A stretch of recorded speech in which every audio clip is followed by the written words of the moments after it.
মটকা যখন গরম এরিয়া ঠান্ডা কি বলবে? মনে হয় যেরকম ডায়লগ এরকম সিনেমায় লেখা উচিত, থাকা উচিত। মারামারি, কাটাকাটি, গোলাগুলি চলছে, গান হচ্ছে, আইটেম নাম্বার হচ্ছে। এই ফর্মুলাতে দক্ষিণী ছবি যথেষ্ট সফল। যে একসময় তো অডিয়েন্স এই ছবিগুলোকে প্রচন্ডভাবে সেলিব্রেট করেছে, বাংলার অডিয়েন্স। এই যে এখন বাংলা ছবির ক্ষেত্রে সবসময় নন্দনে হল পাওয়া নিয়ে একটা চাপান উত্তর চলে।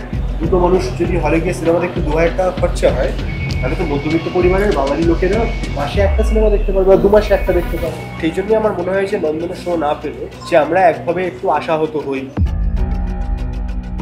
অপেক্ষা করবেন না কবে ওটিটি আসবে, একদম অপেক্ষা না করে সিনেমা হলে চলে আসবে। তুমি একজন গোয়েন্দা এবং অনির্বাণও একজন গোয়েন্দা। আমি দেখ পশ্চিম মানে আমাদের বাংলায় যারাই অভিনেতা তারাই গোয়েন্দা। গোড়ার কাছে যদি এরকম একটা কেস আসে যে খুকুকে খুঁজে বার করতে হবে, আসলে গোড়া এমনিতে এখনো পর্যন্ত যতটুকু ও সিরিয়াল কিলিংস এর কেস নেয় না, তো একেন দোকেন তেকেন কি খুন হতে হবে তবে ও খুকুকে খুঁজবে। দুজন অবিবাহিতের জন্য তোমার টিপস কি? এরা নিশ্চয়ই বেশি কিছু জানে তাই অবিবাহিত। আগামী 27শে জুন মুক্তি পাচ্ছে মৃগয়া দ্য হান্ট।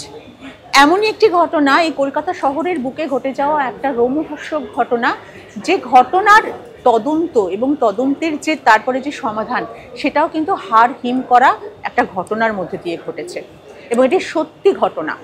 এই ঘটনা নিয়ে ছবি মৃগয়া দ্য হান্ট, এবং এই ছবির 3 মূর্তি এখন আমার সঙ্গে রয়েছেন: ঋত্বিক চক্রবর্তী, অনির্বাণ চক্রবর্তী এবং বিক্রম চ্যাটার্জি। ওয়েলকাম টু আজকাল.in। একটা কথা প্রথমে তোমাদের জিজ্ঞেস করতে ইচ্ছা করছে, সেটা হচ্ছে যে যখন সবাই বলেন যে আমি স্ক্রিপ্টটা যখন পাই দেখি যে আমার চরিত্রটা কতটা ইম্পর্টেন্ট, সেই সঙ্গে সঙ্গে কি তোমরা এটাও দেখো যে এই ছবি কতটা সফল হবে বাণিজ্যিকভাবে?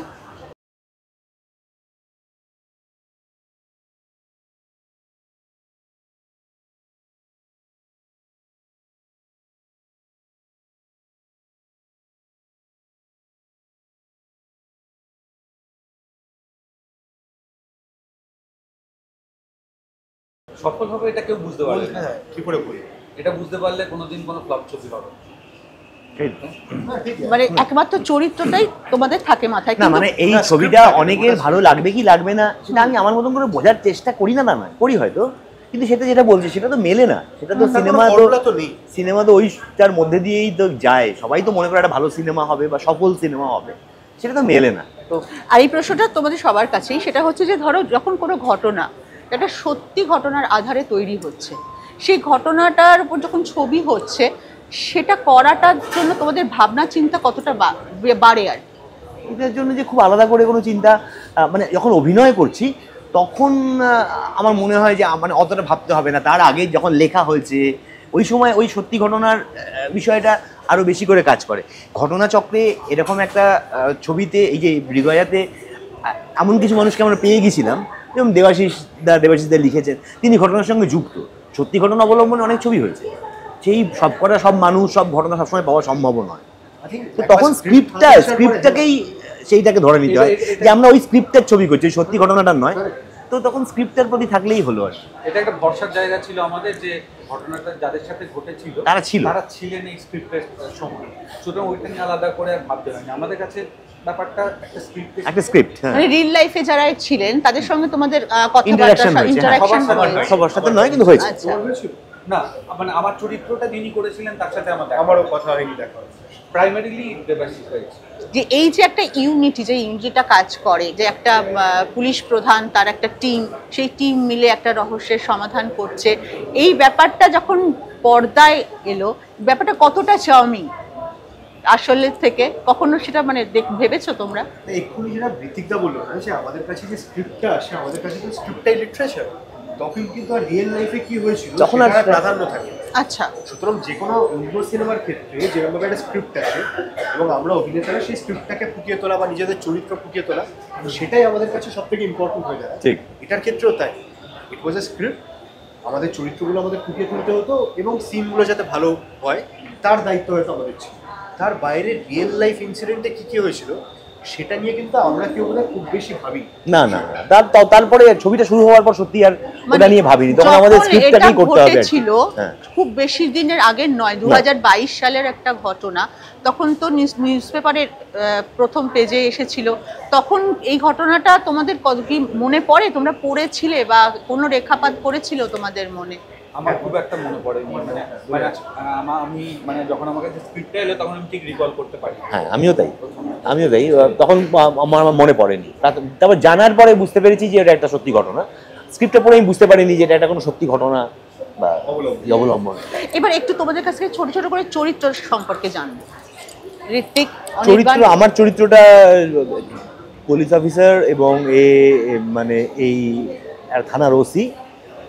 কেসটা এই সমাধান করতে সে যায়, অনেক দূর যায়, সঙ্গে একটা টিম আছে, টিমটার সঙ্গে একটা দারুণ আশ্চর্য একটা সম্পর্ক টিম মেম্বারদের সঙ্গে একে অপরের প্রতি। আর মানুষগুলো ভীষণ আলাদা আলাদা, মানে প্রত্যেকটা 4টে মানুষই আলাদা। আমি যে চরিত্রটা, সে খুবই একটা সার্কাস্টিক ডিয়ার ডেভিল একটা লোক, তার মুখে কোনো বাঁধন নেই, যখন যা ইচ্ছে বলছে। সহকর্মীদের পিছনেও লাগছে, আবার তাদেরকে গার্ড করে তাদের মধ্যে একটা ঝগড়াও মিটিয়ে দিচ্ছে। করে একটা টিম, মানে তার যে একটা ওয়াননেস সেটা রাখারও একটা যেন মধ্যে আছে। সবটা মিলিয়ে একটা খুব জমজমাট চরিত্র আমারটা, তো সেটা তো বলবো। এই ছবিতে পুরোদস্তুর অ্যাকশনও করেছো তুমি? অ্যাকশন পুরোদস্তুর না করলেও অর্ধেক দস্তুর অবধি করে ফেলেছি। অনির্বাণ? আমার এখানে চরিত্রটার নাম হচ্ছে রুদ্র। সে হচ্ছে টেকনিক্যাল এক্সপার্ট। এবার টেকনিক্যাল এক্সপার্টাইজের জন্যই ওকে এই টিমে ইনক্লুড করা হয়। অ্যাকচুয়ালি যে থানায় ঘটনাটা ঘটেছিল, আমার ক্যারেক্টারটা সেই থানার পুলিশও না, সে কোনো জায়গায় বসে, হেডকোয়ার্টারে বসে অ্যাকচুয়ালি। তার ওই টেকনিক্যাল এক্সপার্টাইজের জন্যেই এই যে টিমটার কাইন্ড অফ টিমের তো একজন লিডার থাকে, সেটা হচ্ছে ঋত্বিকের চরিত্রটা। তো ও তখন ডেকে নিয়ে আসে আমাকে, আর ও হচ্ছে ওই থানাতে নতুন অ্যাপয়েন্টেড একজন ক্যারেক্টার। তো মানে নতুন একজন অ্যাপয়েন্টেড অফিসার। তো হ্যাঁ, তো ও আমাকে ডেকে নিয়ে আসে, তখন আমি ওই জয়েন করি ওই টিমটা। অ্যাকচুয়ালি আমার যে ক্যারেক্টারটা, সে এমনিতে একজন ফ্যামিলি মেম্বার, তার একটা ওয়াইফ আছে, মেয়ে আছে, হ্যাঁ, সে মা কালীর খুব ভক্ত, কাজের ব্যাপারে খুব এক্সপার্ট। কিন্তু ওই এনকাউন্টার স্পেশালিস্ট টাইপের না, মানে অ্যাকশনের জন্যে মানে he is not known for that kind of তথ্য সংগ্রহ করা বা খুঁজে বার করাটাই দরকার। এবারে ওরা যে মিশনটায় বেরোলো, যে পৌঁছলো, সেখানে এমন একটা জায়গায় আছে যেখানে নিজের জীবন বাঁচাবার জন্য তখন অ্যাকশন করা ছাড়া আর কোনো উপায় নেই। সেটা যখন করতে হলো তখন কিন্তু খুব ভালোভাবেই সেটা পুল অফ করলো।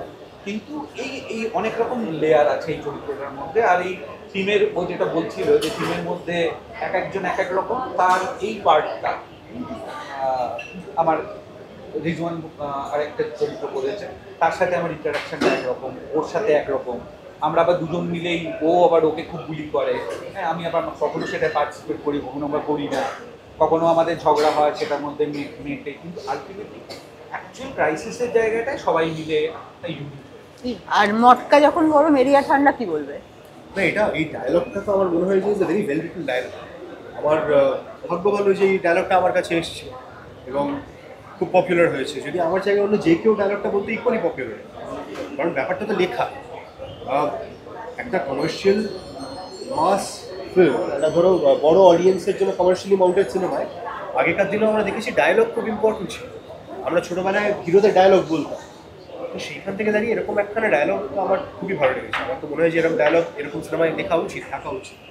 অ্যান্ড আমার চরিত্রটা যেরকমভাবে লেখা হয়েছে, যে থানায় নতুন জয়েন করেছে, বাকিদের থেকে তুলনায় এক্সপিরিয়েন্স কম, নতুন দেখছে এই পৃথিবী, এই জগৎ, এবং সেই জন্য হয়তো অনেক সময় ও ওর মতন করে হ্যান্ডেল করতে চায়। ও হয়তো মুখে কথা কম বলে, হাত বেশি চলে, এবং ওর অনেক কিছু শেখা বাকি আছে যেগুলো ওর সিনিয়রদের থেকে শেখার চেষ্টা করে।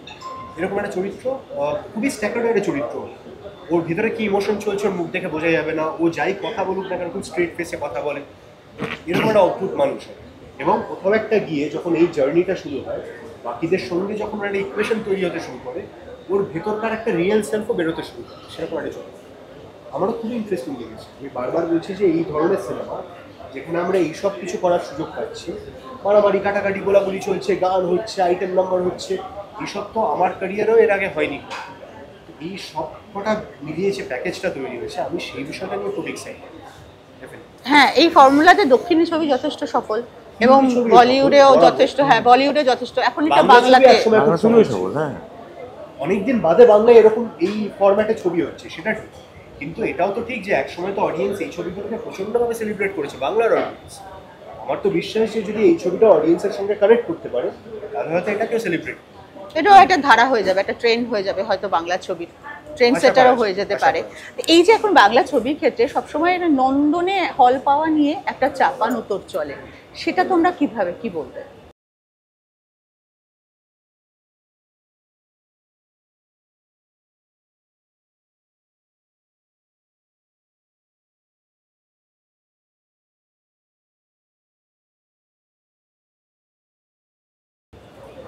নন্দন একটা ইমোশন বাঙালিদের কাছে। কলকাতার বাঙালিরা নন্দনে যেতে, আড্ডা মারতে, গল্প করতে, সিনেমা দেখতে ভালোবাসে, সেইটা ইম্পর্টেন্ট। এবং নন্দনের টিকিটের যা দাম, তাতে সাধারণ মধ্যবিত্ত পরিবার এখানে সপরিবারে গিয়ে অনেক সিনেমা দেখতে পারে, হয়তো মাসে 3টে সিনেমা 4টে সিনেমা দেখতে পারে। কারণ অন্যান্য জায়গায় মাল্টিপ্লেক্সের ক্ষেত্রে সিনেমার টিকিটের দাম অনেকটা বেশি এবং সেখানে খাওয়া দাওয়ার খরচা অনেকটা বেশি। দুটো মানুষ যদি হলে গিয়ে সিনেমা দেখতে 2000 টাকা খরচা হয়, তাহলে তো মধ্যবিত্ত পরিবারের বাঙালি লোকেরা মাসে একটা সিনেমা দেখতে পারবে বা 2 মাসে একটা দেখতে পারবে। সেইখান থেকে অবশ্যই নন্দন ইম্পর্টেন্ট এবং সেই জন্যই আমার মনে হয় যে নন্দনের শো না পেলে অনেক ক্ষেত্রে, আমাদের ক্ষেত্রেও হয়েছে, যে আমরা একভাবে একটু আশাহত হই বা আমাদের খারাপ লাগে বিষয়টা। ঋতিকা, আমার কাছে প্রশ্ন যেটা, সেটা হচ্ছে যে তোমার সমস্ত ক্যারেক্টার পরপর যারা দেখছি, গোয়েন্দা চরিত্র, গোরা বা মিস্টার কলকাতা, যারা দেখছি সব কিছুতে একটা ব্যঙ্গাত্মক ব্যাপার থাকে, এটা কি তোমার খুব প্রিয় একটা জনর? না, এটা তো স্ক্রিপ্ট রাইটারদের তৈরি করে দেওয়া ব্যঙ্গ, যে ব্যঙ্গটা আমার নিজস্ব ব্যঙ্গ নয়। তো ফলে জানি না এটা ঘটনাচক্র হচ্ছে, মানে আমি এইভাবে দেখিনি। মানে তুমি এটা বললে বলে আমি আলাদা করে ভাবলাম যে আমি আমার গোড়াকে মানে ব্যঙ্গ দিয়ে গোড়াকে আমার মনে হয়, আমি আরও অন্যান্য জিনিস দিয়ে আমি গোড়াকে চিনি, তুমি ব্যঙ্গ দিয়ে চিনছো আমি বলতে পারবো না এটা। তো এই যে তুমি একজন গোয়েন্দা এবং অনির্বাণও একজন গোয়েন্দা, আমি যে পশ্চিম মানে আমাদের বাংলায় যারাই অভিনেতা তারাই গোয়েন্দা, তো ফলে ও তো বিখ্যাত গোয়েন্দা, কিন্তু যারাই অভিনেতা তারাই গোয়েন্দা। কিন্তু গোড়ার কাছে যদি এরকম একটা কেস আসে যে খুকুকে খুঁজে বার করতে হবে, খুকুকে খুঁজে বার করতে হবে, একেন বাবুর খুকুকে খুঁজে বার করতে হবে, আচ্ছা কেস আসে, তাহলে গোড়া কিভাবে খুঁজে বার করবে? আসলে গোড়া এমনিতে এখনো পর্যন্ত যতটুকু ও সিরিয়াল কিলিংস এর কেস নেয় না, তো একেন দোকেন তেকেনকে খুন হতে হবে তবে ও খুকুকে খুঁজবে। কি খুন হতে হবে, আমার মতো সিরিয়াল কিলার। তো তোমাদের তিনজনই শুটিং এর মধ্যে সিরিয়াস একটা ঘটনার মধ্যেও নিশ্চয়ই মজার কিছু অভিজ্ঞতা আছে, সেটা যদি আমাদের সঙ্গে একটু শেয়ার করো। এইটার জন্য সৌরভ দাসের সঙ্গে তোমার আলাদা ইন্টারভিউ করতে হবে। ও তোমাকে বানিয়ে এবং আসলটাও বলতে পারে, বানিয়েও বলতে পারে যে কি কি মজা হয়েছে, ও খুব ভালো বলে। তোমাদের তিনজনের মধ্যে সবথেকে বেশি সিরিয়াস কে, সবথেকে মজা করে? বিক্রম আমার মনে হয়, বিক্রম সিরিয়াস মানে আমার একটু সময় লাগে, মানে আমি একটু ইউজ টু হতে সময় লাগে আর নতুন পরিবেশে, সেই জন্য হয়তো আমাকে সিরিয়াস মনে হয়। বাট বাকিরা যে আশেপাশে ছিল, অনির্বাণ দা, ঋত্বিক দা, সৌরভ, সবাই যা মজা করেছে শুটিংয়ের সময়, আমারও হয়তো নর্মাল হতে বা ইউজ করতে খুব বেশি সময় লাগে। তোমাদের দুজনের মধ্যে তুমি বিবাহিত আর দুজন অবিবাহিত, এই দুজন অবিবাহিতের জন্য তোমার টিপস কি? আমার কোনো টিপস নেই, এরা নিশ্চয়ই বেশি কিছু জানে তাই অবিবাহিত। আবেগ না বুদ্ধি, কোনটাকে বেশি প্রাধান্য দেবে? আবেগ না বুদ্ধি, কোনটাকে বেশি প্রাধান্য দেবে? আবেগ না বুদ্ধি, কোনটা বেশি প্রাধান্য দিই? বুদ্ধিকেই দিই। অনির্বাণ? এটা ওই তোমার যেটা আমরা খাই মাঝে মাঝে রিফ্রেশ হওয়ার জন্য, কি জানো, সোডা, ফ্রেশ লাইম সোডা, ওটাতে কখনো নুন কখনো চিনি। হ্যাঁ, ওই নুন আর চিনিটা একদম ব্যালেন্স হলে। আর বিক্রমের ক্ষেত্রে? ব্যালেন্স করার চেষ্টা করি, সবসময় যে পারি তা না, বাট হ্যাঁ প্রেফারেবলি কোনো একদিন ব্যালেন্স করতে চাই। আবেগ এবং বুদ্ধির মধ্যে। সো এই যে ছবিটা মৃগয়া দ্য হান্ট, এটা নিয়ে তোমরা কি বলবে? কারণ প্রশ্ন অনেক ছিল কিন্তু সময় সীমিত, সম্ভব নয়, কি বলবে? 27 তারিখ আসছে, বলো এটাই বলার। 27শে জুন মৃগয়া রিলিজ করছে সিনেমা হলে, এবং সিনেমা হলে গিয়েই এই ছবিটা দেখুন, অপেক্ষা করবেন না কবে ওটিটি আসবে, একদম অপেক্ষা না করে সিনেমা হলে চলে আসবে। এবং এটা ওই একদম পারফেক্ট ব্যালেন্স, বুদ্ধি আর আবেগ। হ্যাঁ, শেষ হয়ে হইল না শেষ একটা কথা আমরা জানি। কিন্তু দুটো প্রশ্ন, ছোট ছোট প্রশ্ন মাথায় এসে গেল। একে অপরের থেকে যদি কোনো গুণ নিতে চাও, কার থেকে কোনটা নেবে? বা কার থেকে অনির্বাণের থেকে তুমি কি নেবে? বা হ্যাঁ, বিক্রম? আমি অনেকবারই বলেছি ও মানে অনির্বাণের কাজের প্রতি একটা সিরিয়াসনেস, সেটা আমার মানে পছন্দ। আমি এমন নই যে সিরিয়াস নই, ও সিরিয়াসনেসটা আমার পছন্দ, ও যেভাবে যতটা সিরিয়াস আমার পছন্দ। বিক্রমকে আমার মনে হয় যে ওর প্রফেশন নিয়ে নানানভাবে চিন্তা করে। আমার যদি অনেক দিন হলো, কিন্তু ওর যে স্পিরিটটা, সেইটা ইন্সপায়ারিং বলা যেতে পারে। বিক্রম? ঋত্বিকদার অভিনয় ক্ষমতা নিতে পারলে খুবই খুশি হতাম, কিন্তু খুব ডিফিকাল্ট, সম্ভব না। তাই সেন্স অফ হিউমারটা বেছে নেওয়ার চেষ্টা করি। সহকর্মীর সঙ্গে প্রতিযোগিতা না বন্ধুত্ব, কোনটাকে তোমরা প্রেফার করো বেশি? বন্ধুত্ব। প্রতিযোগিতা একেবারেই নেই, একেবারেই কোনো প্রতিযোগিতা নেই। সব আরে এর খুব বোকামো হবে, প্রতিযোগিতা করতে যাওয়া খুব বোকামো হবে বলে মনে হয়। তিনটে গুঞ্জন আছে তিনজনের বিরুদ্ধে। একটা হচ্ছে ঋত্বিক চক্রবর্তী মেসেজের উত্তর দেন না, ফোন ধরেন না। একদমই এটা গুজব নয়, এটা সত্যি ঘটনা, একদম সত্যি। এটা একদম গুজব। অনির্বাণের ক্ষেত্রে রয়েছে, অনির্বাণ যেমন দেখতে ভিতর থেকে সেরকম নয়, একদম গুজব, সত্যি এটা। আর বিক্রমের ক্ষেত্রে বিক্রম ভীষণ খুঁতখুঁতে। খুঁতখুঁতে, কিন্তু সেটা ছাড়তে বাধ্য হচ্ছে আস্তে আস্তে, কারণ আমাদের অপশন নেই। হ্যাঁ, তাহলে গুজব, তাহলে গুজব না সত্যি? এক সময় সত্যি, একসময় সত্যি। এখন গুজব। Thank you so Thank you. Much.